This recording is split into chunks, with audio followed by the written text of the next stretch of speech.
La insesgabilidad hace que recordemos un poco algunos otros conceptos de estadística,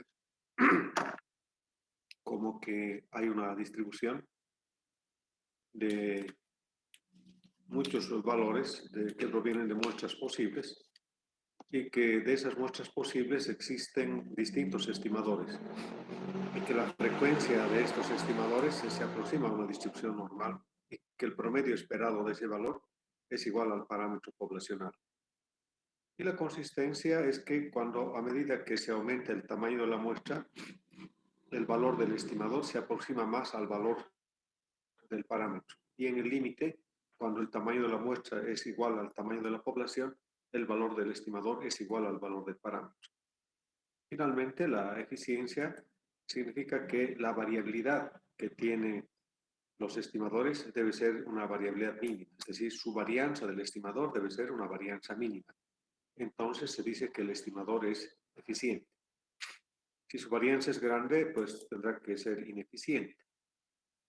Estas propiedades están íntimamente ligados con los supuestos que hemos visto del modelo. Es decir, si recordamos los supuestos del modelo lineal,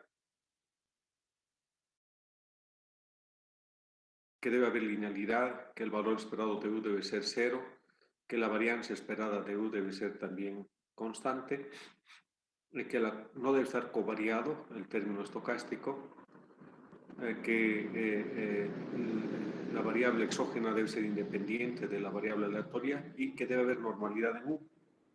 Si se cumplen todos estos supuestos, entonces los estimadores, estos que hemos visto, alfa y beta, estimadores mínimo cuadráticos, van a reunir estas propiedades, van a ser lineales, insesgados, consistentes y eficientes. Si no se cumplen uno o más de esos supuestos, esos estimadores pueden perder una o más de estas propiedades. Por ejemplo, si la varianza del término estocástico no es constante, entonces hay el problema econométrico denominado el problema de heteroscedasticidad. En esas condiciones, el estimador mínimo cuadrático alfa y el estimador mínimo cuadrático beta deja de ser eficiente, es ineficiente. Puede reunir las propiedades de linealidad, insesgabilidad, pero es ineficiente. Entonces, están íntimamente ligados. Nosotros queremos estimadores buenos, que sean estimadores que representen a un conjunto de datos y al modelo que deseamos aplicar, que representen a esa relación que deseamos demostrar. Entonces, en ese sentido, aquí lo que nos interesa es que tengamos buenos estimadores. Kuharati en su libro dice mejores estimadores lineales insesgados, o sea, estimadores MELI los llama, a las propiedades de los estimadores mínimo cuadráticos. Entonces ahora veamos en detalle qué es lo que ocurre con cada uno de estos estimadores. Vamos a utilizar la estadística matemática para hacer alguna demostración. Perdón.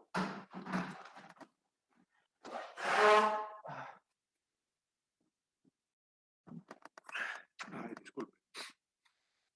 La linealidad. O sea, la linealidad no solo debe ser la linealidad de la variable x a la variable y, sino también su estimador de beta.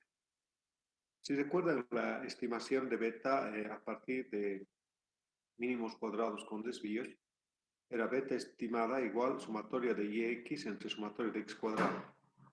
Aquí con algunos conceptos y algunos procedimientos algebraicos hemos de hacer esa demostración de linealidad, que beta es lineal respecto a la variable principal y. No se olviden que con minúsculas son con desviaciones. Esto que está con área punteada entonces se va a llamar una nueva variable w sub i. Va a ser x sub i entre sumatorio de x sub i al cuadrado y vamos a decir que es un valor constante. Entonces beta va a quedar sumatoria de y sub i por w sub i. Pero en algún caso, si a este w sub i en ambos miembros aplicamos sumatoria, nos va a quedar sumatoria de w sub i igual a sumatoria de x entre sumatoria de x cuadrado. Pero sumatoria de x es 0.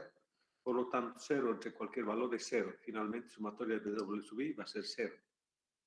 Y si hacemos esa misma operación, aplicamos sumatoria en ambos miembros y multiplicamos por x, la sumatoria de w por x sub i va a ser 1. Si en ambos miembros aplicamos sumatoria y elevamos al cuadrado a ambos miembros, nos va a quedar que va a ser 1 sobre sumatoria de x sub y. Es obvio que hacer las demostraciones respectivas. Entonces aquí lo que estamos quedando que w sub i es una constante y que haciendo operaciones algebraicas, beta estimada es igual sumatoria de y por w sub i.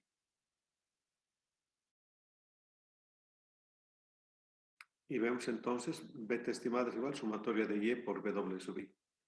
Pero y es un desvío. Es desvío de y, quiere decir que es y sub i menos la media de y. Entonces reemplazamos ese valor de y, el valor observado menos su promedio. Y luego hacemos operaciones dentro del paréntesis. Es decir, aplicamos sumatoria y aplicamos w a cada uno de los términos dentro del paréntesis. Entonces va a quedar sumatoria de w sub i, perdón, y sub i por w sub i menos la media de y que sale de sumatoria por sumatoria de w sub i. Hace un momento dijimos la sumatoria de w sub i es 0. Entonces esta sumatoria, siendo 0 por cualquier valor, va a ser 0. Entonces este segundo término va a ser 0. Y lo único que nos va a quedar es sumatoria de y sub i por w sub i. Pero podemos desarrollar esta sumatoria, que quiere decir que es igual a y sub 1 por w sub 1, y sub 2 por w sub 2 más y sub 3 por, y así sucesivamente hasta n. Y aquí vemos claramente que hay beta estimado, el estimador mínimo cuadrático beta es función lineal de y de esa manera concluimos entonces, ¿no?, que el estimador mínimo cuadrático beta es función lineal del modelo o de la variable endógena o de la variable principal. Y de ese modo vemos que el estimador es lineal, el estimador mínimo cuadrático. Lo mismo se puede hacer para alfa. Cuando decimos de alfa es el otro estimador mínimo cuadrático, cuando utilizamos mínimos cuadrados con desvíos, a partir del valor medio habíamos despejado el valor de alfa. Alfa nos queda entonces la media de y menos beta x. Pero podemos reemplazar el valor de la media de y el valor de beta. Y es sumatoria de y entre n, menos beta es sumatoria de yx entre sumatoria de x cuadrado. Y multiplica a la media de x. Pero en este punto lo que podemos hacer es hacer algunas operaciones. Por ejemplo, aquí lo que podemos decir es que x sub i entre sumatoria de x sub i va a ser w sub i, igual que hicimos en el anterior caso. Y a lo que vamos a llegar es igual a la sumatoria de y sub i por w sub i, ¿no? En el anterior caso hicimos así. Hemos obviado algunos pasos del anterior. Y como el promedio es una constante, sale de la sumatoria. Pero y sub i es igual a un desvío. Es el valor observado en y menos su promedio. Entonces, reemplazando, igual hemos de llegar a esta sumatoria del valor observado en y por w sub i. No es que y sub i es igual a y sub i, minúscula con mayúscula, ¿verdad? Y en este punto lo que vamos a hacer es factorizar sumatoria de w sub i. Factorizamos y lo que nos queda es 1 sobre n menos la media de x por w. Y los tenemos entre paréntesis. Este otro valor, vamos a decir que va a ser t sub i. Y t sub i es otra constante porque el valor 1 es constante. El valor n, que es el número de observaciones, es constante. La media es constante. W sub i ya definimos como una constante. Por tanto, todo este valor que está acá es una constante denominada t sub i. Y si hacemos operaciones en ambos miembros, aplicamos sumatoria en ambos miembros, la sumatoria de t sub i va a ser 1. Si en ambos términos aplicamos sumatoria y multiplicamos por x, nos va a quedar que es igual a 0. Entonces aquí nos va a quedar sumatoria de y por t sub i, ¿verdad? Al igual que en el anterior caso, desarrollamos esta sumatoria. Es nada más que y sub 1, t sub 1, más y sub 2, t sub 2, más y sub n, t sub n. Y aquí podemos concluir que alfa estimada es un estimador mínimo cuadrático lineal respecto a la relación función lineal de y. Y esa es la conclusión. Alfa igual función lineal de y. Y por tanto, ambos estimadores mínimo cuadráticos son función lineal de y. Con lo tanto, estamos demostrando la linealidad de los estimadores. La otra propiedad es la insesgabilidad. La insesgabilidad está ligado a un conjunto de operaciones que lo que estamos diciendo aquí, que el promedio esperado de los betas es igual a beta, pero de los betas estimados, ¿no? Esto significa que tenemos un conjunto de muestras posibles y que su promedio posible es, o la esperanza matemática es igual al valor poblacional. Y aquí también se puede hacer la demostración, al igual que hicimos antes. Creo que me estoy resfriando, jóvenes. Perdón.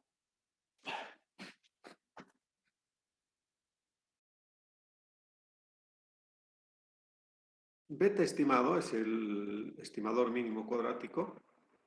Y para hacer esta demostración de que la esperanza matemática de beta estimada es igual a beta, partimos igual que en el anterior caso. En realidad voy a obviar muchos pasos que son estos mismos de beta que hemos seguido. De aquí hemos partido y luego hemos dicho esto es x sub i entre sumatoria de x sub i al cuadrado es b sub i. Hemos reemplazado, hemos hecho estas operaciones y hemos llegado a este punto, donde beta es igual a sumatoria de y sub i por b sub i. En vez de hacer este desarrollo, lo que hemos de hacer ahora va a ser que podríamos directamente reemplazar el valor de y sub i. Y sub i es igual a alfa más beta x sub i más u sub i. Entonces reemplazamos este y por todo este valor y hacemos operaciones. Es decir, aplicamos sumatoria y w sub i a cada término dentro del paréntesis. Sumatoria de alfa w sub i, alfa como es constante, sale de sumatoria, sumatoria de w sub i más beta, sumatoria de x sub i, w sub i, aquí falta sumatoria, perdón, más sumatoria de u sub i por w sub i. En este caso, sumatoria de w sub i es 0, dijimos, 0 por alfa es 0. Sumatoria de x sub i, w sub i, dijimos que es 1, 1 por beta va a ser beta. Y nos queda esta sumatoria de u sub i por w sub i. En este caso hemos puesto doble asterisco porque la demostración para tener que calcular la varianza del estimador va a ser hasta aquí, hasta este doble asterisco. Pero en este caso vamos a aplicar la esperanza matemática. La esperanza matemática de ambos términos va a ser igual a la esperanza matemática de beta estimada, igual a la esperanza matemática de todo este segundo miembro. Y aplicamos la esperanza matemática a cada término dentro del paréntesis. La esperanza matemática de beta más la esperanza matemática de la suma de u sub i y w sub i. Pero la esperanza matemática se aplica a la variable aleatoria. Por lo tanto, sumatoria de w sub i sale porque w sub i hemos dejado como constante y se aplica a u. Y la esperanza de u por definición y por hipótesis es 0. 0 por cualquier valor es 0. Entonces aquí la esperanza matemática de una constante, porque el parámetro es un valor constante, es la misma constante. Finalmente habríamos demostrado que es insesgado el estimador mínimo cuadrático beta respecto al parámetro beta. A ver, aquí hay algunos conceptos muy interesantes que tal vez con algunas figuritas podamos recordar lo que se hizo en estadística 2. ¿No? En estadística 2. ¿Qué se hizo en estadística 2? A ver.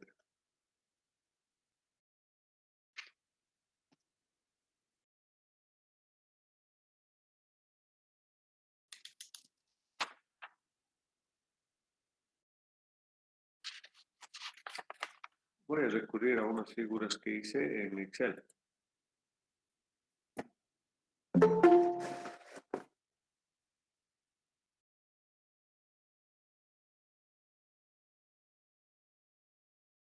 Perdón. Creo que es alergia y no es gripe.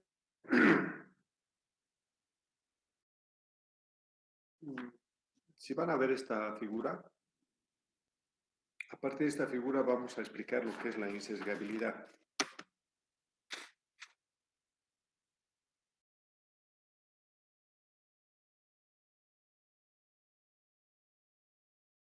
Si nosotros tuviéramos pares de observaciones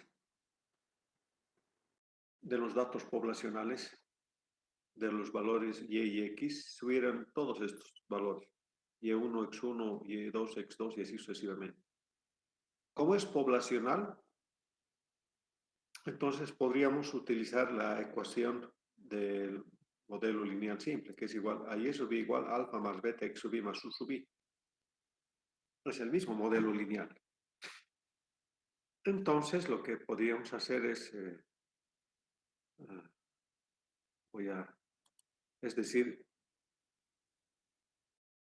que si graficaríamos esta línea de regresión poblacional o estos pares de observaciones y estuvieran representados por una línea de regresión poblacional, sería esta, la línea de regresión poblacional. Básicamente. En realidad puedo sacar momentáneamente estos valores y tener esa línea de regresión poblacional.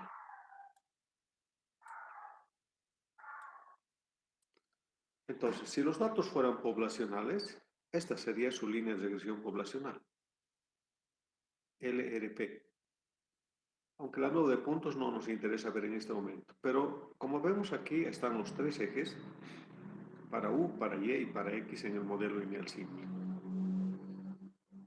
Pero en la práctica no conocemos esta línea de regresión poblacional. Por eso son valores parámetros, alfa y beta. Entonces lo que hacemos es estimar la relación entre Y y X a partir de algunos datos, a partir de una muestra en realidad, una muestra representativa de estos datos poblacionales. Entonces podríamos tener este tamaño de muestra de pares de observaciones Y y X, ¿no? Podríamos tener esa muestra. Y esta muestra es de este tamaño. En realidad es una posible muestra. Como nosotros estamos tratando de conocer estos valores poblacionales, alfa y beta, o qué efecto tiene X sobre Y, porque no conocemos estos valores poblacionales, sino que a partir de una muestra estamos tratando de estimar. Entonces, graficamos esta línea de regresión. Bueno, aquí creo que hay algo que no está bien. Listo. Entonces, puedo graficar esta nube de puntos. Y puedo estimar también el modelo. Y va a ser Y estimada, alfa estimada, más beta estimada X sub 1. Y va a ser esta línea de regresión. Posiblemente sea esta. Esta. En este caso estoy haciendo un gráfico híbrido, porque si es muestral no debía haber esta línea, este eje más bien de U. Pero como es didáctico este tema, estoy graficando conjuntamente lo que es poblacional y lo que es muestral. Entonces, esta es una línea de regresión muestral. Este es un estimador mínimo cuadrático alfa sub 1 proveniente de la muestra 1, beta sub 1 proveniente de la muestra 1. Si nos fijamos bien, si no hubiera la línea de regresión poblacional, tendríamos que confiar en este valor, porque es la única muestra. Pero en este ejemplo vamos a ver varias muestras. Y aquí hay una diferencia, pues, de beta estimada de la primera muestra respecto al beta desconocido, a este beta desconocido de acá. Entonces, esa es la variabilidad que hay aquí. Hay una diferencia terrible en la línea de regresión muestral respecto a la línea de regresión muestral poblacional. Pero puedo obtener otra muestra aleatoria de esta población y va a ser una segunda muestra del mismo tamaño que la primera. Y voy a tener una segunda línea de regresión. ¿Qué podría ser esta, digamos? Otra línea de regresión muestral. Entonces tengo alfa estimada sub 2, beta estimada sub 2, que proviene de la segunda muestra.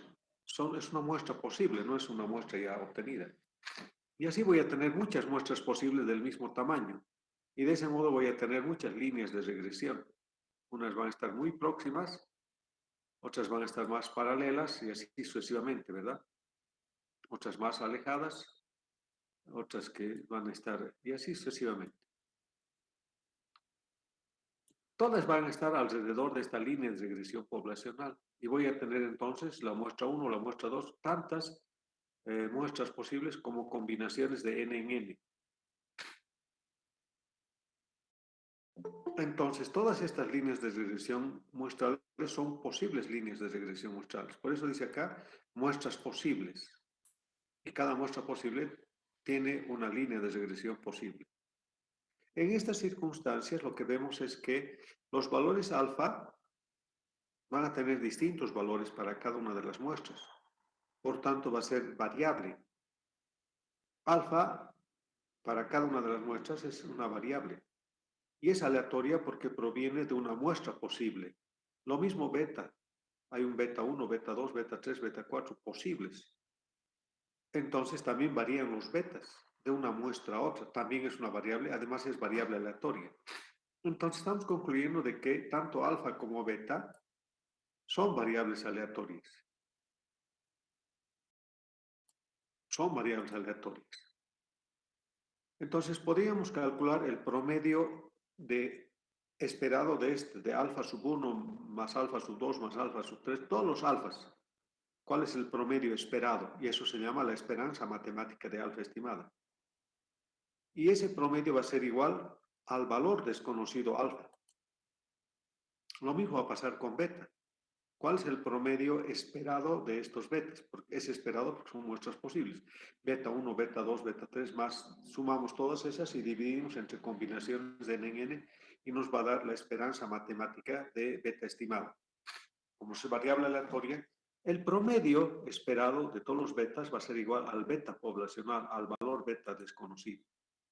Gráficamente es así. Todos los betas están siempre alrededor, unas son paralelas por arriba, otras son paralelas por abajo, otras tienen mayor pendiente, otras tienen menor pendiente que la línea de regresión poblacional.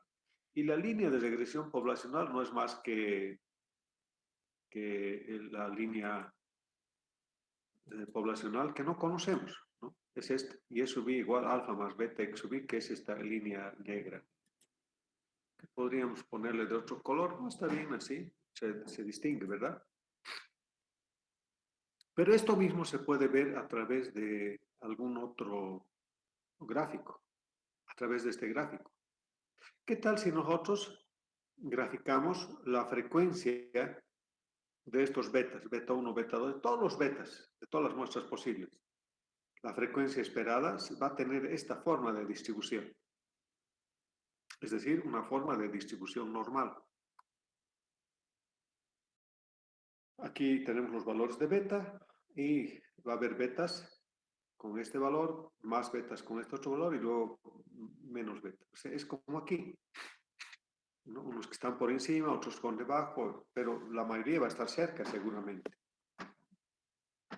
Eso quiere decir que en promedio esperado de toda esta distribución, de todos los betas posibles, provenientes de todas las muestras posibles, en promedio es el valor central. Y este valor central coincide plenamente con el beta, con el valor desconocido, con el valor poblacional. Entonces, esta es una regla muy sencilla en estadística inferencial, que la esperanza matemática de todos los betas posibles es igual a beta. Como no conocemos beta, pero que sabemos que este promedio de beta está al centro de la distribución, entonces tenemos una gran posibilidad, aquí están el 100% de los casos, están el 100% de todos estos betas de estas muestras posibles. Entonces, a nosotros nos interesa saber que debajo de esta curva, que es una curva de distribución normal, se encuentran el 100% de los casos. Y que hay una alta probabilidad de que por lo menos con un desvío típico, el 68% de los casos, es decir, de todas las muestras posibles, estén alrededor de este valor desconocido del parámetro. Y con dos desvíos típicos van a estar casi al 95% de probabilidad de que los valores de beta estimada estén alrededor de este valor central. Y con tres desvíos típicos va a estar casi el 99% de los casos. Por lo tanto, nos permite entonces decir que la esperanza matemática de beta estimada es igual a beta. Es decir, que beta estimador es sesgado respecto al beta parámetro, tanto como alfa. Y de ese modo no tiene sesgo. Si vemos acá, no hay sesgo. y lo que podemos hacer es hacer estimaciones ahora, porque en la realidad no vamos a poder hacer esto, tal vez haciendo simulaciones, aplicando algunos paquetes, pero aquí la teoría es fundamental, porque en la práctica solo una muestra y nada más que una muestra es la que va a salir eh, seleccionada en la práctica. Una sola, digamos que sea esta. Entonces, ¿cuál de estas líneas es en la práctica? Entonces lo que podemos tener es simplemente una línea, digamos, vamos a ser esta. No, creo que esta está mejor. Voy a trasladar esta otra parte, como hice hace un momento, ¿no? Esta es la línea de distribución proporcional, no me interesa. Estas son las muestras, tampoco me interesa, ¿no? La única que va a estar, digamos, es una de ellas. Digamos, es esta línea nomás ya que se va a quedar. Aquí ya no hay líneas de regresión poblacional.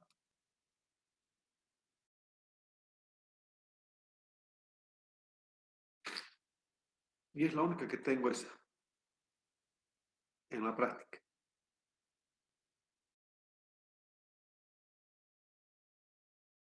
Solo una, es y estimada, igual, alfa estimada más beta. Tengo su nube de puntos y estimada. Esta es la línea de regresión en la práctica. Puede ser que sea este beta, porque hay mayor probabilidad de ser elegido, ¿no? Este es el beta estimado de este que hemos hallado. Pero como no tenemos este beta poblacional, ahora no podemos decir si es igual, cuál es la diferencia, nada. Entonces tendríamos que calcular esa diferencia. Y esa diferencia se llama la varianza del estimador, ¿no? Entonces, gracias a esta línea de regresión, perdón, gracias a esta línea de regresión muestral y gracias a esta distribución, podemos decir de que tenemos un beta estimado, pero sabemos que al centro de la distribución están todos los betas estimados, pero que a ese centro de esa distribución está también el beta. Entonces nos olvidaremos de este beta, ¿no ve? ¿Cuán diferentes hay más probabilidad? Entonces aquí al 95% de probabilidad podemos decir de que se encuentra este valor desconocido en un intervalo de confianza. Ay, perdón.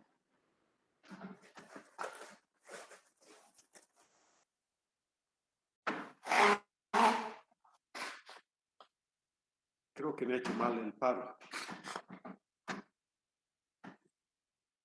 Entonces nosotros graficamos esto y decimos, bueno, aquí hay límite inferior y superior y gracias a ello vamos a decir que el estimador es buen estimador porque lo que podemos hacer es estimar el valor del parámetro. Perdón. Lo mismo se puede hacer para alfa. Alfa son las ordenadas al origen. Por lo tanto, hay un alfa verdadero, que es el alfa central. Y que alrededor de este alfa, que es la ordenada de origen, están muchos otros alfas que están por encima y por debajo de ese valor, que provienen de todas estas muestras posibles. Entonces, ¿cuál es su valor esperado? Su esperanza matemática es el promedio esperado. Y así como beta, vamos a decir que la esperanza matemática de alfa estimada es igual a alfa. Y de ese modo podemos conocer lo que es la insesgabilidad. ¿Alguna pregunta hasta aquí?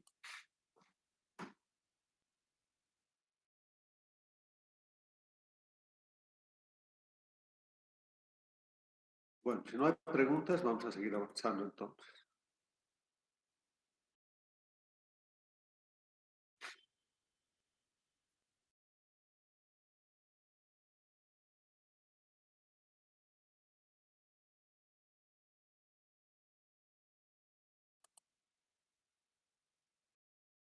Y esto es dentro de estadística matemática, ¿no?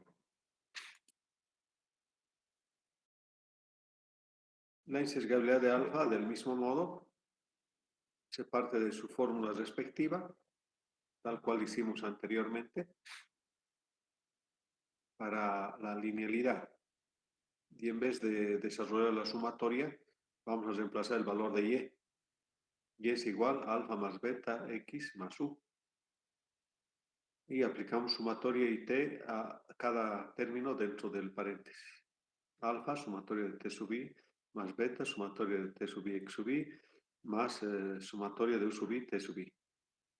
Pero también dijimos en algún momento la sumatoria de t sub i es 1, 1 por alfa va a ser alfa, la sumatoria de x sub i, t sub i es 0, 0 por beta, 0, que ya no va a estar, y nos queda simplemente alfa estimada igual alfa más sumatoria de u sub i, t sub i. Aplicamos la esperanza matemática en ambos miembros, tenemos la esperanza de alfa estimada es igual a la esperanza matemática de alfa más sumatoria de t sub i por la esperanza de u sub i. Y la esperanza de u sub i, por lo supuesto, es 0. 0 por cualquier valor es 0. La esperanza matemática de una constante es la misma constante. Por lo tanto, hemos demostrado también que el estimador mínimo cuadrático alfa es insesgado respecto al parámetro alfa. ¿Alguna pregunta? Bien. A ver, alguien también se ha atrasado, creo. No, no hay nadie. Tocó el timbre. Entonces ya hemos visto dos propiedades, la propiedad de linealidad y la propiedad de insesgabilidad. Nos faltan dos propiedades, la consistencia y la eficiencia. A ver, un estimador es consistente cuando a medida que aumenta el tamaño de la muestra, el valor del estimador tiende al valor del parámetro. O de otro modo, la probabilidad de que el estimador beta tienda hacia el valor del parámetro 1 va a ser igual o este se va a aproximar más al valor del parámetro cuando el tamaño de la muestra tiende al valor del tamaño de la población. Y en el límite, cuando el tamaño de la muestra es igual al tamaño de la población, el valor del estimador es igual al valor del parámetro y esa probabilidad es igual a 1. Así se lee. Lo mismo va a ser para alfa. Pero a ver, si tuviésemos 1000 elementos y tuviésemos una muestra de 100, seguramente se va a aproximar un poco el valor del estimador al valor del parámetro. Pero si tenemos ya 500, una muestra más grande, seguramente el valor del estimador va a aproximarse más al valor del parámetro, 500 pares de observaciones. Entonces, esto mismo podemos ver a partir de lo que vimos esos gráficos en Excel.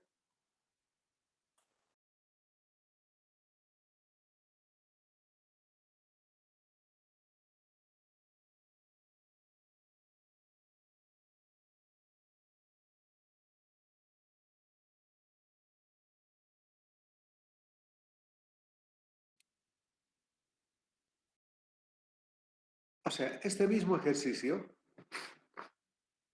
podemos hacer para ahora muestras más grandes, porque aquí está una muestra pequeña, todas son del mismo tamaño.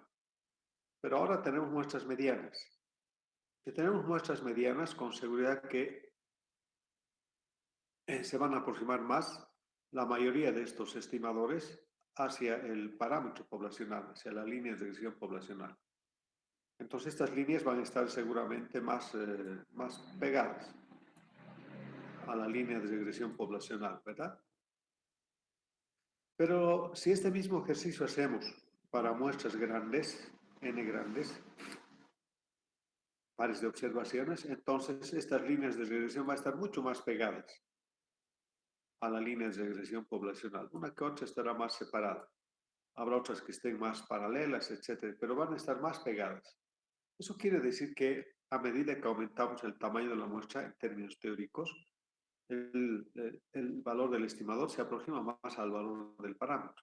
Porque para muestras pequeñas inclusive puede haber estimadores que estén muy lejos del valor poblacional, muy lejos. Por tanto, los estimadores no son buenos estimadores, por supuesto. Pero nosotros necesitamos estimadores buenos y para eso tenemos que tener una muestra relativamente grande. De otra manera, hace un momento hablamos de una distribución normal para muestras pequeñas. Y si las muestras fueran pequeñas, tenemos acá una forma de distribución que es más aplanada, que hay mayor variabilidad. Si las muestras fueran medianas, sería esta forma. Si las muestras serían más grandes, sería esta otra forma.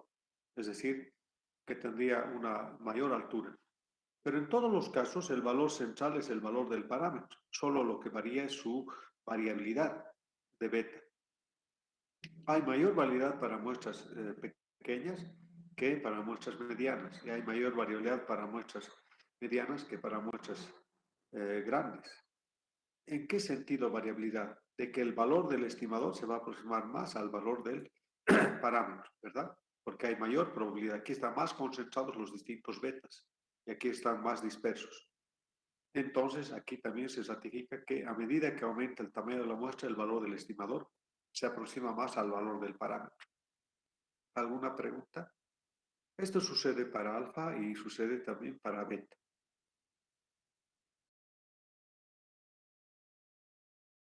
Bien. Bueno, no me siento tan bien. Un segundito, por favor.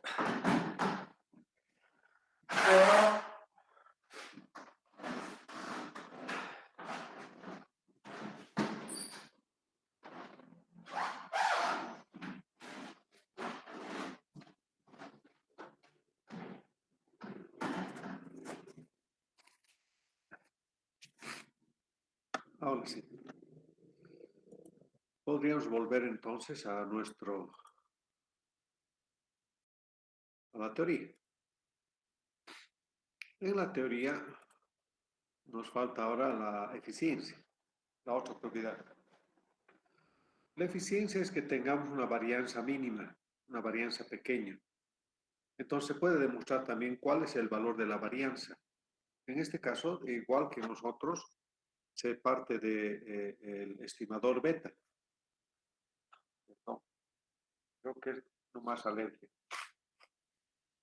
Y se aplica, ¿no? W sub I es esto, y luego sumatorio de Y sub I por W sub I, etc.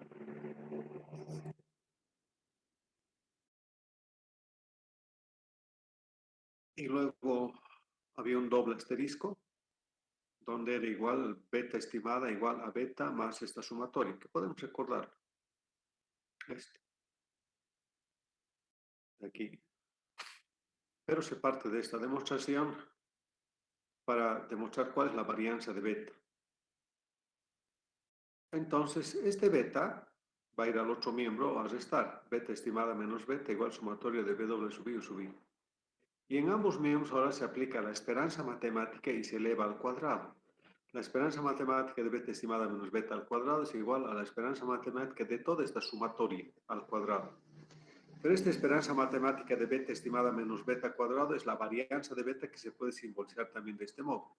Sigma cuadrado de beta estimada. Y lo que está dentro de este paréntesis en el segundo miembro se puede desarrollar. Primero desarrollar la sumatoria. W sub I, U sub I. Entonces este es igual a W sub 1, U sub 1, más W sub 2, U sub 2, etcétera, más W sub N, U sub N. Y en resumen lo que vemos aquí es un polinomio cuadrado perfecto. Es decir, si este fuera A, B, C, etcétera, sería, si fuera un binomio cuadrado perfecto, sabemos que hay reglas. Y es el cuadrado del primero más el cuadrado del segundo más el doble producto del primero por el segundo. Pero en este caso no es un binomio cuadrado perfecto, sino es un polinomio. Entonces se toma el cuadrado del primero, W sub 1 sub 1, más el cuadrado del segundo, W sub 2, más el cuadrado del último, más dos veces el primero por el segundo, más dos veces el primero por el tercero, más dos veces el primero por el último, más dos veces el segundo por el tercero, más dos veces y así sucesivamente, más dos veces el penúltimo por el último. Entonces, hemos desarrollado el polinomio cuadrado. Y aquí podemos hacer ahora, sintetizar un poco más y decir que estos cuadrados son sumatoria de W sub I cuadrado, U sub I cuadrado. Y aquí podemos factorizar 2 y aplicar sumatoria. Pero vemos aquí los W y los U sub índice no son los mismos. Entonces W sub 1, W sub 2, U sub 1, U sub 2, aquí también lo mismo. Entonces vamos a poner en general W sub I, W sub J, U sub I, U sub J, pero dentro de la sumatoria, ya que estamos factorizando 2.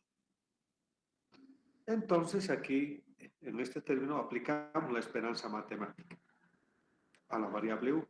Entonces nos va a quedar sumatoria de W sub I al cuadrado por la esperanza matemática de U sub I cuadrado. más 2 veces sumatoria de W sub I, W sub J, por la esperanza matemática de U sub I, U sub J. Y aplicamos las hipótesis. La esperanza matemática de U sub I cuadrado es sigma cuadrado de U, ¿verdad? Eso estamos haciendo aquí. Y luego la esperanza matemática de U sub I, U sub J, cuando I es distinto de J, porque vemos aquí I es distinto de J, esto es 0. 0 por cualquier valor es 0. Entonces nos va a quedar simplemente que este es sigma cuadrado de U y esta sumatoria de W sub I cuadrado es 1 sobre sumatoria de X sub I, ¿no? Esto puedo recordarles al principio, una de las demostraciones fue esa justamente, ¿no? Sumatoria de W sub I cuadrado es igual a 1 sobre sumatoria de X sub I al cuadrado. Entonces, lo que podemos hacer aquí básicamente es tener la varianza de este estimador de beta. Y se supone que esta varianza tiene que ser mínima. Entonces, matemáticamente lo que se hace es tratar de obtener otra muestra. Y en otra muestra vamos a tener un beta con doble sombrerito, no es que es doble estimación. Y va a ser lo mismo, sumatoria de Y sub I, X sub I entre sumatoria de X sub I al cuadrado. Y en vez de decir que X sub I entre sumatoria de X sub I es B doble sub I, porque sería el mismo que el anterior, vamos a decir que es C sub I. Además, C sub I es igual al anterior B doble sub I, que ya conocemos, más un valor de sub I. Y el procedimiento es exactamente el mismo, ¿no? Miren, hemos llegado a este beta estimada igual a beta más sumatoria de C sub I o sub I, y luego beta llevamos al otro miembro y exactamente lo mismo. ¿A qué llegamos aquí? A la conclusión de que el nuevo estimador beta es igual a la varianza del nuevo estimador es igual a la varianza del anterior estimador más algún valor. ¿Eso qué significa? Que este estimador de beta tiene varianza menor que el segundo estimador, ¿no? Entonces concluye que beta estimada, el primer estimador es más eficiente que beta. Y de ese modo, pues, este es mejor estimador que el segundo. A ver, ¿cómo podemos ver eso? Aquí. Si tuviésemos dos muestras del mismo tamaño, porque si fueran de distinto tamaño, seguramente el de muestra más grande va a obtener estimadores más precisos. Pero en este caso lo que... Guay. Perdón, jóvenes.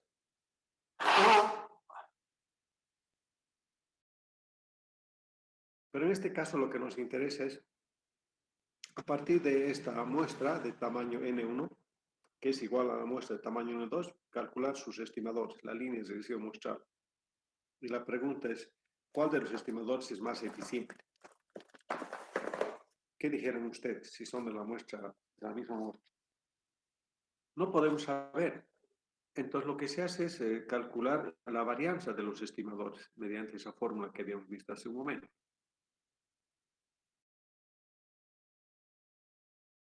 Mediante esta fórmula. La varianza de beta. Nos aplicamos la varianza de beta para ambos casos. Para la primera muestra y para la segunda. Comparamos esas varianzas. ¿Cuál de los estimadores es más eficiente? ¿Beta 1 o beta 2? ¿De la muestra 1 o de la muestra 2? Entonces, si la varianza de beta 1 es menor que la varianza de beta 2, se concluye que el estimador de la primera muestra es más eficiente que el estimador de la segunda. O de otro modo, si la varianza de beta 2 es menor que la varianza de beta 1, entonces la segunda muestra tiene mejor estimador, es que es más eficiente que el beta 1.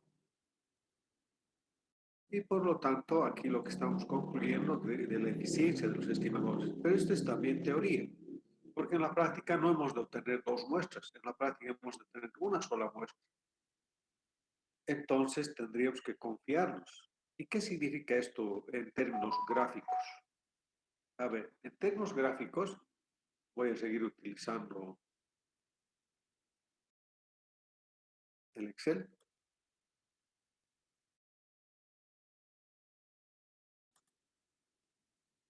En términos gráficos lo que está ocurriendo es lo siguiente. Tenemos la línea de regresión poblacional.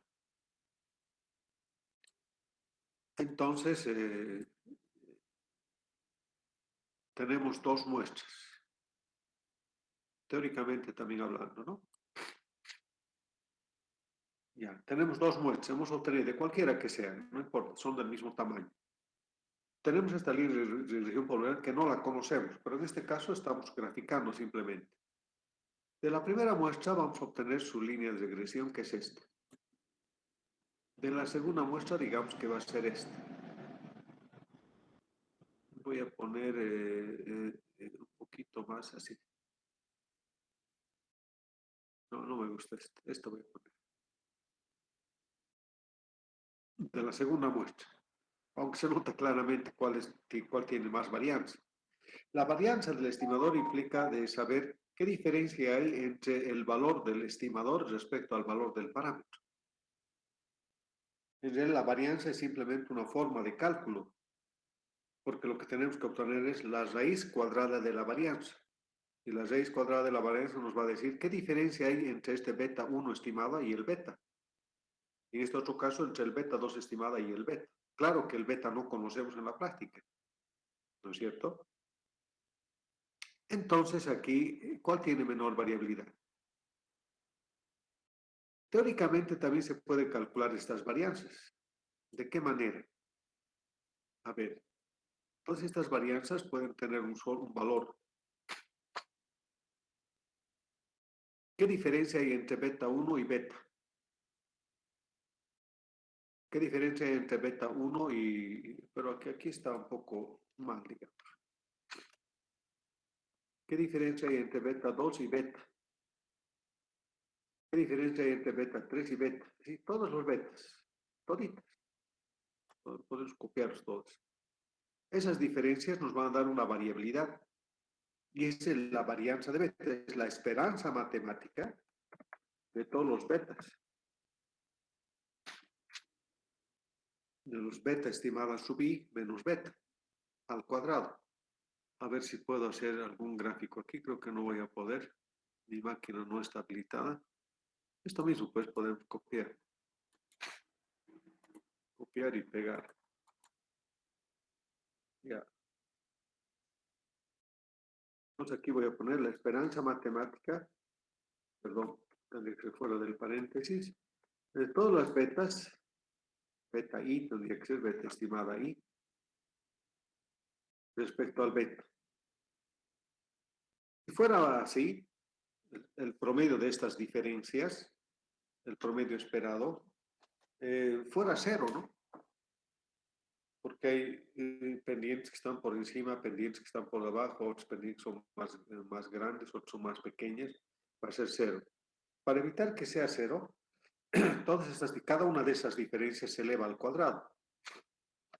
Este tendría que ser elevado al cuadrado. Vamos a ver.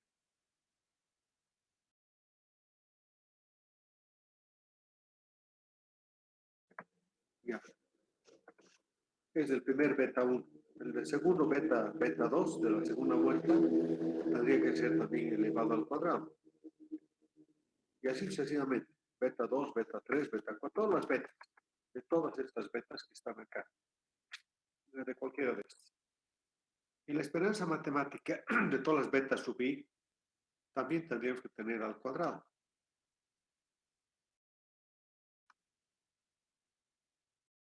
Y esta es la varianza del estimador. Es la varianza de beta.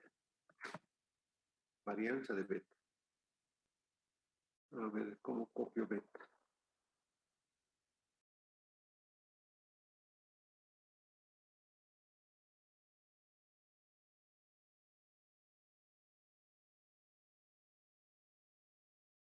Oh, no. No quería copiar.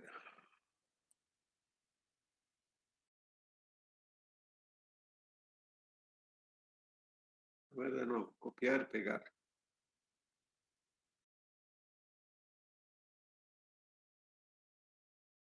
Entonces aquí vamos a tener la varianza de beta.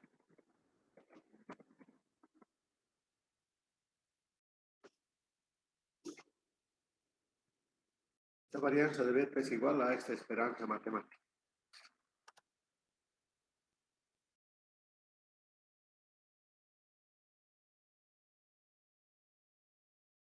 igual a esto. Y este es igual a sigma cuadrado de beta. Es esa fórmula que habíamos visto. Pero como en la práctica no podemos tener todos los betas posibles, ni conocemos el beta verdadero, mil disculpas, me ha dado mi alergia siempre.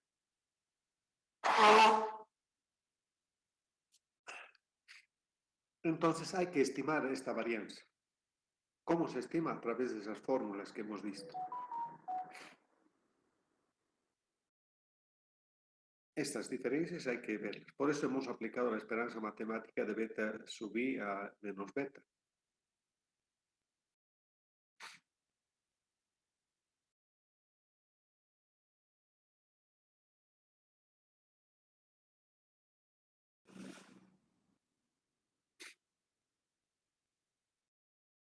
Aquí hemos aplicado la esperanza. ¿Recuerdan? Beta estimada sub i menos beta al cuadrado. Y este es sigma cuadrado de beta.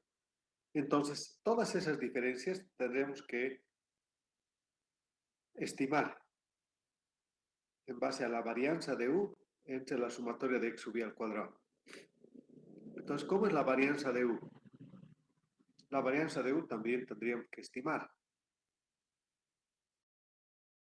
La varianza de u es la varianza del término estocástico, que es toda una demostración. Ustedes pueden ver esa demostración en Johnston, en Bujarati o en cualquier libro que les he dado. Y la varianza de u es esta simplemente, sumatoria de los residuos al cuadrado entre n menos 2 para el modelo lineal simple, porque en general es n menos k cuando hay dos variables, cuando hay más variables será 3, 4, etcétera, etcétera. ¿Y qué es un EI? EI es la diferencia entre el valor observado y el valor estimado, ¿verdad? Entonces, esta varianza tiene mucho que ver, la varianza de U, sobre la varianza de beta.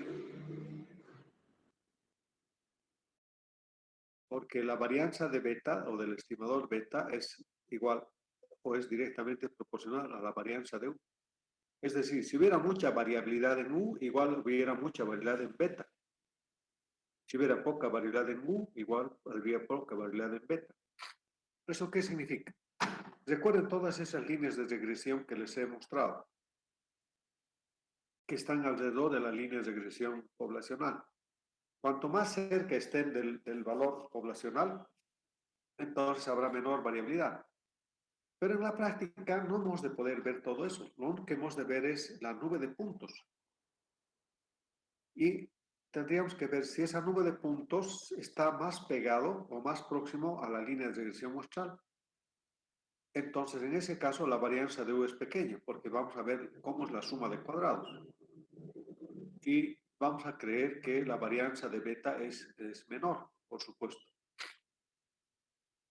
Pero si la nube de puntos está muy esparcida con respecto a la línea de regresión muestral, entonces la varianza de U va a ser grande. Y eso va a influenciar directamente en la varianza del estimador beta.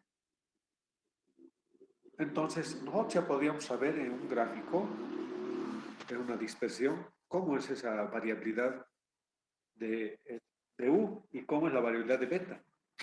Si sabemos la variabilidad de U, también podríamos saber la variabilidad de alfa.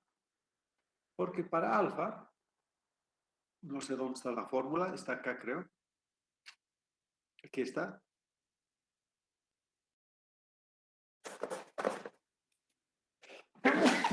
Perdón. La varianza de alfa y de beta son directamente proporcionales a la varianza de U, a la varianza de la variable aleatoria. ¿No? Aquí vemos de alfa y de beta. Entonces, de ese modo podríamos nosotros pensar que es muy importante analizar la nube de puntos para que veamos si hay linealidad, si hay además consistencia o si hay además sobre todo la eficiencia. Espero que me hayan comprendido. Aquí está un poco. Aunque aquí cuál gráfico es incorrecto, dice, ¿no? Pero vemos aquí hay mayor dispersión, aquí es ineficiente el estimador porque los E son muy separados de la línea de regresión muestral y aquí también. Pero estos gráficos, ¿cuál es correcto, cuál es incorrecto? ¿Quién me dice?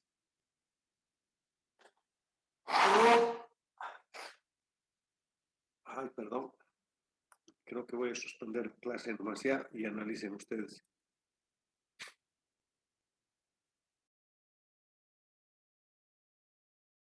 Mil disculpas, jóvenes. Me ha dado mi alergia. Ya me estaba molestando siempre mi nariz. Entonces, hoy lo que hemos visto son las propiedades de los estimadores, que también está en Gujarati y está en otros libros que les he mencionado.